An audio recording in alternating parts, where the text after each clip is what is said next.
Hello, expert investors. Paul here. As you can see, I'm on the beach, and I thought it was a great opportunity to talk about an update on the real estate market right here in Turks and Caicos. And I want to talk about three real cool things that are happening.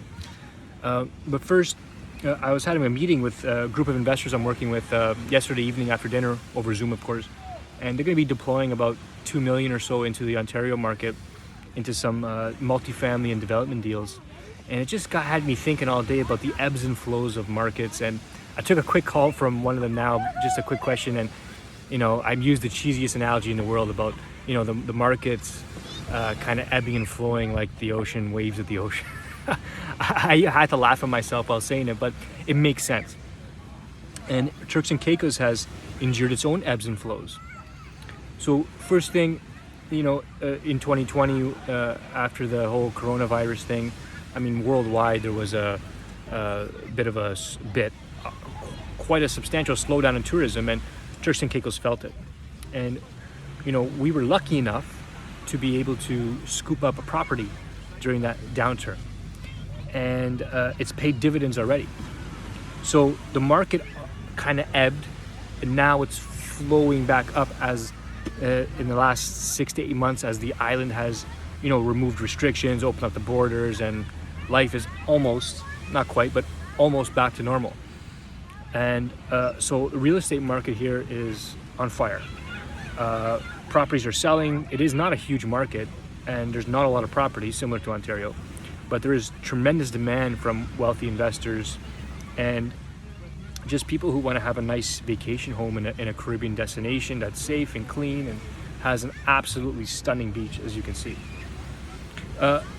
Number two, we've seen demand for villas, not so much condos, but villas, homes, cottages, whatever you want to call them, but single family type short-term rentals just skyrocket. And there's no definitive answer as to why, but we're thinking it's because people have put off so many vacations, and everybody wants to travel now, and people are traveling more in groups. And families with their parents, families with brothers and sisters, families with in-laws, families with other family friends, just more groups, and therefore more space, and condos don't necessarily accommodate that. So villas have been under tremendous demand, therefore rental rates have increased, prices have increased, and in fact, just like in Ontario, the demand for land to build villas, either for your own personal use or for rental, has increased also. So real estate market on fire. It had its ebb. Now we're in a flow. Demand for villas increasing, demand for land to build villas increasing. Prices have kind of ebbed and are starting to stabilize now too. And the third most interesting thing is that tourism came back like that.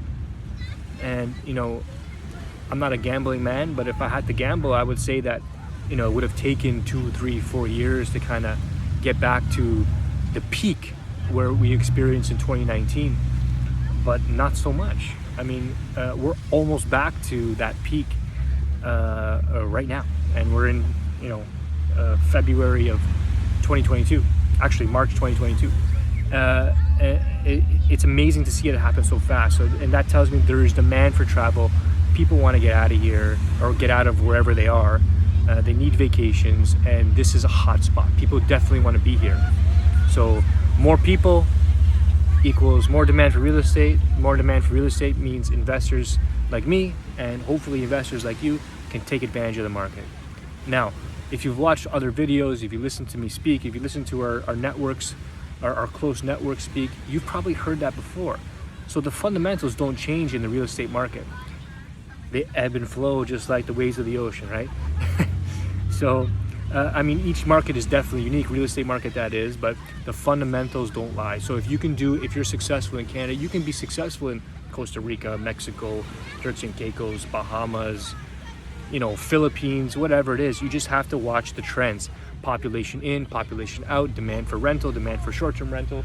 If you can get your hands on those statistics, they always tell a story, and you can be a sophisticated investor.